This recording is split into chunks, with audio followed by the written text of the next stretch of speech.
Hurmatli Saida Mirziyoyeva, bizga yordam bering. Ayamni boshqa bilan yurganligi haqida bilar edik. Ayam bizga dadangga aytmaysan.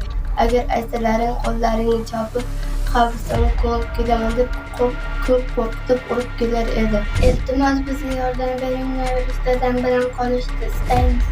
Iltimos, yordam beringlar, biz dadam bilan qolishni xohlaymiz.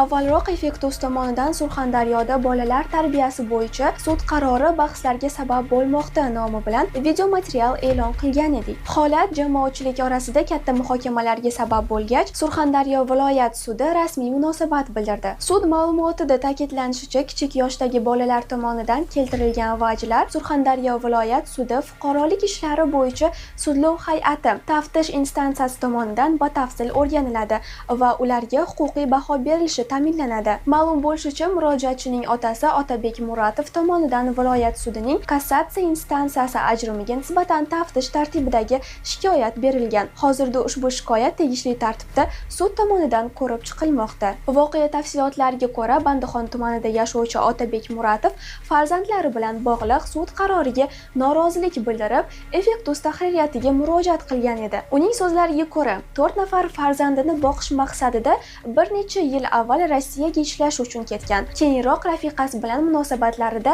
nizo kelib chiqqan va u 3 nafar qizini o'zi bilan olib ketgan. Kichik o'g'li esa onasida qolgan. Oilaviy nizo bo'yicha sud muhokamasidan so'ng bolalar onasi tarbiyasiga topshirilgan. Muratovning aytishicha, avvalgi sud bolalarni unda qoldirgan bo'lsa, keyingi instansiya teskari qaror chiqargan. Uning fikricha, bolalarning xohish-istagi to'liq inobatga olinmagan. Qizlar ijtimoiy tarmoq orqali prezident administratsiyasi rahbari Saida Mirziyoyevaga murojaat qilib, onasi bilan yashashni xohlamayotganini ma'lum qilgan.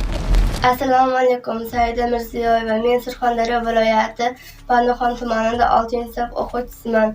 Kecha sudyalar bizni ayamga olib berish haqida qaror chiqaribdi. Sudyalar kim bilan yashaysan deb so'ramaydi.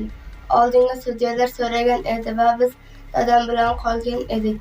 Ayam biz bilan yashamaydi, sababi ayam dadamga va bizga, oila a'zolarimizga xiyonat qilib boshqa shaxs bilan yurganligidadir. Ayamni boshqa bilan yurganligi haqida bilar edik. Ayam bizga dadangga aytmaysan. Agar aytsalaring qo'llaringni chopib, qabristonga ko'mib kelaman deb ko'p qo'rqitib urib kelar edi. Singlim dadamga aytaman deganida, singlimni qorniga tepib, og'ziga urib, og'zini qonatib, tishini qimirlatib tashlagan edi.